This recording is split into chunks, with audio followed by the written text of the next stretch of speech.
Steve, Atachia, who headed the committee that had his issue, has spoken, and he says you will be shocked on alleged dossier. You'll be shocked about the dossier on Dampare that was presented to Akufo-Addo. What did you guys know? Oliver Barker-Vormawor says, I have never seen a dishonest Bible-touting individual like Akufo Dampare. Other people have said things, including Paul Admochire. I can't repeat that here. Yes. I think I am one person that over the years, I wish I had my exclusive right to ask the entire Ghanaian community and those in power to allow some sections or institutions in our country appoint their own heads. That's my opinion. I could be wrong. When it comes to the judiciary and then security and maybe others, so that this political interference wouldn't be that much. But we should also understand the fact that the powers that the president is exercising has been conferred on him by a constitution law. Article 202(1) talks about who appoints the IGP. And then the 3, that is clause 3, also gives the president the discretion to do that. So the president, in the first place, is acting in line with the constitution. That one we need to accept. We cannot run away from that. Then we move to the other margins of what is going on in our society today. That how come a lot of people are happy within the police service sector or service, and then other comments are from relevant persons such as the noble woman he spoke to.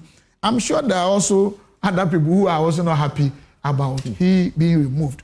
But the fact is that for the president, you cannot falter him. He is discharging his constitutional mandate. But then, where we need to understand this critical segment or section of what is going on in society is something I always call something asymmetric information management. Within the same organization or space, there are people or relevant stakeholders who might have been privy to certain pieces of information that external stakeholders might not have had, or even within the same organization. So those who are celebrating, is it that they are privy to relevant pieces of information that we don't know? Or sometimes is it that the man was doing something that they think, no, you shouldn't have done, whether he was doing good or right. So I think all these things, I always want to advise people that I beg everyone, I'm not perfect. You are not perfect. But in doing some of these things, let us place the interests of our country and society first. Because it looks like we have a country that those who are jubilating, some of them might have done the out of, they call something mala fide in law. I'm a student, you are my boss. Mala fides. No, but if you check the pronunciation, you say mela. Okay. So that's how I understand it. And the others, they say bona fide. Whether in good faith or bad faith, depends on those who are doing that. Bad faith is mala fides. Okay. Bad faith and good faith is bona fide. Okay. Exactly what I'm saying. So what I'm driving home is that people should act. People should conduct this or omit or avoid some of these things based on good faith, not necessarily because of underlying interest. But of course, they also say that when the frog dies, it is then that you see the size and the length of the frog. Probably, yes, there are hidden pieces of information that people have, making them do this genuinely out of good faith. Probably the man also was doing the right thing that people did not like.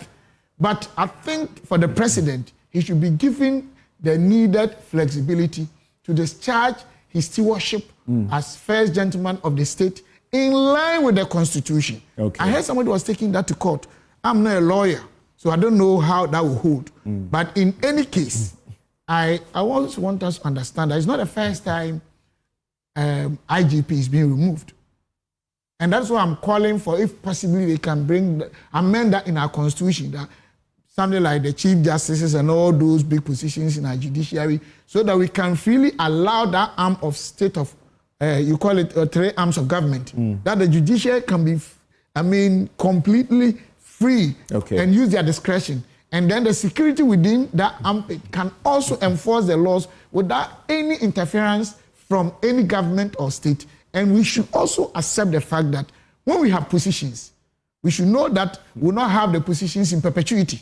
So whatever we do, we should also be careful to make sure that we don't step on too many toes. Okay. And people should also appreciate the fact that you might have had interest, but the man also acted in the interest of the state. So I want to avoid a situation where individual interest must override social or bigger interest when it comes to Ghana. Thank you very much. So we can build that equilibrium and harmonize relationship and interest. Thank you very much. So we can move this forward. Professor Kwesi Aning, and thank you very much, Stephen. And Stephen has to take leave of us now. Thank you so much. Professor Kwesi Aning,